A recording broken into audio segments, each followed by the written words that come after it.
what are some of the main causes of homelessness? Okay, what are some of the main reasons why people become homeless? And while you're thinking of that, you know, if you're like me, then the causes that come to mind are based on your assumptions about who's homeless. Who are people who are homeless, who need shelter? And sometimes what we form, because many of us don't, unless we've already been working in the shelter or perchance have met people who are homeless, we really don't know many people who are homeless. And so, as is often the case with a group of people that we don't have very much information about, we think of them in terms of stereotypes. We think of them in terms of information that we've picked up maybe from other people, maybe from the media. We tend to think of people in terms of stereotypes. And when we use stereotypes, what we're also doing is stereotyping people on the basis of categories. And that's just the way that our mind works, is we don't necessarily think of each individual person. We think of people in groups, in categories. And sometimes those categories become people like me, people who are like me and my friends and my family, and people who are not like me, people who are other. And once we begin to think in that binary way of people like me and people not like me, we begin to distance ourselves from people in the not like me category.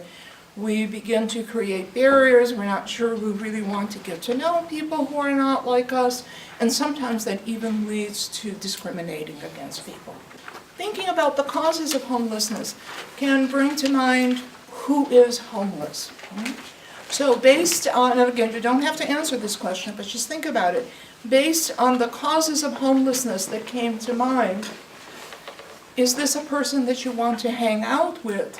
Because when you're volunteering at the shelter, that's basically what you're doing. Not only are you hanging out with people who need shelter and have come in for a hot meal and a warm place to sleep, but we're also, in a sense, inviting them into our spiritual homes. We're inviting them into the churches where we go to worship. And most of the host sites so far have been churches. So would it surprise you to know that about 40% of the people who are homeless are employed? But they're in a job where they're not making enough money to be able to pay for all of life's necessities, including a place to live. And only about 6% of the people who are homeless, if given a choice, would remain homeless, who really don't want to deal with, say, even a shelter. Many people think of shelters, especially in large cities, as being in some ways dangerous. So that means that hardly anybody sets out with the idea of, oh yeah, I think I'll try being homeless.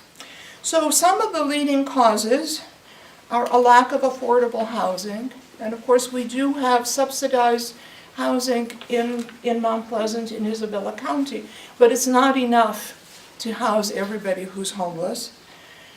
Another cause is a loss of a job, and we all know that many companies are downsizing. They're trying to cut back on the labor force so as to make higher profits, perhaps because the technology has improved, and so because of that they don't need as many people. A loss of a house, and I don't mean a loss of subsidized housing, but I mean for many of us, our houses, who have mortgages on our houses, in the last several years, our houses have actually been worth less than the mortgage that we have for the house, which is always interesting. A fire in the house, damage to the house, will lead to homelessness. Serious illness or accident can cost so much to take care of that People no longer afford housing. Domestic violence is a leading cause of homelessness. Over 2/3 of the women who are homeless because they have left a situation where they were in danger. These are our guests, and we should treat them as guests. But of course, we don't really get to know the people who use the shelter as well as we do the guests who come to our house for dinner. Okay? And because of that, we need to use some common sense behaviors in order to provide a comfortable, a welcoming, and a safe experience for everybody, for the guests as well as for the volunteers. And you know, the people who are seeking shelter are going through a difficult period in their life. That almost goes without saying. And their lives may be difficult in ways that I find it hard to understand. I'm not exactly sure what the reasons are. I'm not exactly sure even how people respond to being homeless. And of course, everybody responds very differently. So each of our guests has a different story. Each of our guests has a different life. Each of our guests has a different way of reacting to what's going on in their life and reacting to people around them. Some of them don't really want to talk about their situation. Some do, some don't. But so if somebody engages you in conversation about themselves, their situation and what's going on, by all means respond and share things about yourself, but don't ask direct questions, and I'm sure you won't ask direct questions like, so what brings you here tonight? Or, you know, something of that sort, which can be seen as violating someone's privacy, even though you're asking out of a sense of interest, out of a sense of making connections. So some of the things that make sure that we all have a comfortable and safe experience is that, first of all, that we respect the confidentiality of the guests. Okay? So for example, confidentiality of the guests as well as of the volunteers. So when we fill out name tags, we fill out name tags with the first name only. One of the guests who had also come to the post office and said, oh, hello, how are you? And I didn't say, and you know, are you comfortable at the shelter? I certainly didn't say anything that identified this person as a guest at the shelter, but I could see that she was uncomfortable that I had spoken to her in public. So, contrary to what all of our mothers taught us, I think we should wait for the other person, for the guest, when we meet them outside of the shelter, wait for them to initiate the contact, to initiate the conversation. So, and of course, always being courteous, respectful, and being professional in our attitudes, especially when things get difficult. And of course, when something gets difficult, when, for instance, oh, I don't know, there's a video playing and not everybody wants to watch the same video, or there's something on the video that is upsetting to one of the guests. Could be a difficult situation. Maintaining a professional attitude in that situation may be difficult, but that's really what we need to do. And you all know what that entails. The rules have to be enforced both for the guests as well as for the volunteers. So for instance, when we ask the guests not to go out for an extra smoke break, we don't want the volunteers going out for an extra smoke break either. There are smoke breaks every hour, I think at about the bottom of the hour at 7:30, 8:30, and so on. We ask the guests not to have any weapons with them, and so pocket knives, Swiss Army knives, those wonderful tools that some of us carry around so that we can do, you know, whatever it is that we need to do. You can't bring them to the shelter. Of course, we have to all adhere to the policies of the Isabella County Restoration House, and we need to comply with anti-discrimination laws. And all of you probably know that Mount Pleasant and Union Township both passed an anti-discrimination ordinance, which is a little bit different than the state anti-discrimination law, because it includes sexual orientation and gender identity as two social identities on the basis of which we don't discriminate against people.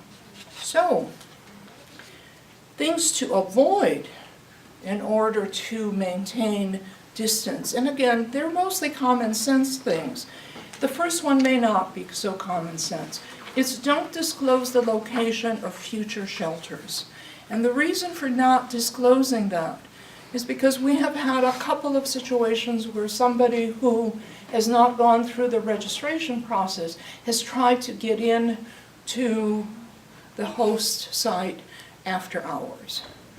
And so to avoid that, we ask you not to talk, even casually, about where the next location of the shelter is. Ask you not to socialize with the guests outside of the shelter. Again, that has to do with confidentiality.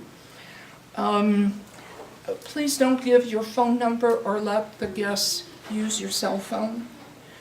Of course, don't accept gifts from the guests or give the guests a gift. And that includes, you know, this is flu season, this is cold season, but please don't give a guest Tylenol or an aspirin that you have in your purse or go out and buy it for them, because you don't know what other medications they might be using and how that might interact with their other medications.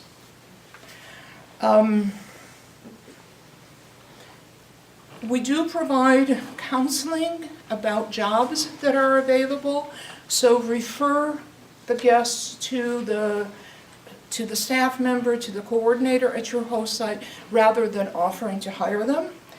And then, of course, do not lend money to guests or borrow money from guests. Okay?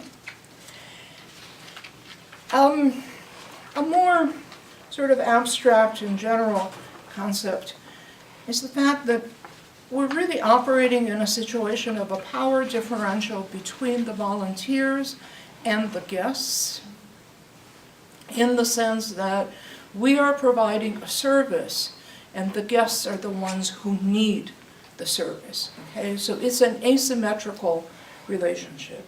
Because of that, we can easily exploit that difference.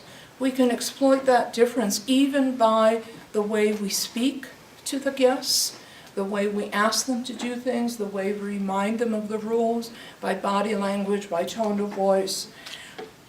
We can exploit that power difference by asking guests to participate in activities that they don't really want to participate in. They come to us for food, they come to us for shelter, they come to us perhaps for companionship, though not all of the guests necessarily want to interact very much. And we help them just by simply offering the shelter, offering the food, offering a warm place to be. Now, I've mentioned that most of the sites, most of the host sites are churches, and many of the volunteers, most of the volunteers, are members of the churches and are fairly religious people, or at least I'm assuming so. Okay? And because we gain comfort and spiritual guidance from our religion, we sometimes want to share our religion with other people. And that's a perfectly natural thing to want to do, but again, we really have to wait until the guests or a guest shows an interest in that information, rather than initiating that kind of conversation with them, or for that matter, asking them to join in prayer, asking them to join in worship. And as I mentioned earlier, some of the guests may be a little difficult. They are going through a difficult time in their life, And like all of us who are having difficulties, they're on edge. They're not at their best necessarily. And so sometimes they may react in ways which are, well, I don't know, they may seem confrontational, they may seem a little angry, a little frustrated. I think the best thing to do in that situation is to let the guests have their say. If possible, try to direct them to a part of the room where there are not many other people around. But just hear them out. Do not contradict them. Just let them have their say. And often, once they've said what they need to say, they've calmed down and they're fine. But you can also involve an ICRH staff member in the conversation or the coordinator of the site. And every evening, one of the staff members from ICRH are there from dinner time until lights out.